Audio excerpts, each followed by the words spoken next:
Hello everyone. నేను ఈరోజు సేమియాలు ఎర్రగోధుమ రవ్వ కలిపి ఉప్మా చేస్తున్నానండి. ఎలా చేయాలో చూసేయండి. కొద్దిగా ఆయిల్ వేసుకుని తాలింపులు వేసుకోవాలి.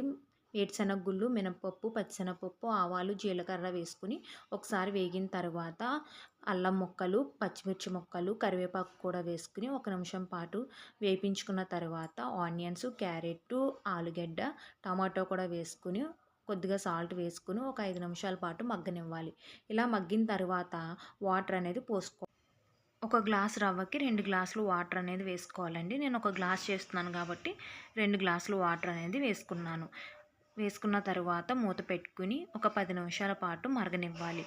ఇలా వాటర్ మరుగుతూ ఉన్నప్పుడు రవ్వను కూడా వేసుకుని కొద్దిగా సేమియాలు కూడా వేసుకుని దగ్గరికి అయ్యే వరకు కలుపుకుని లో ఫ్లేమ్లో పెట్టుకుని ఒక 5 నిమిషాల పాటు మగ్గనివ్వాలి.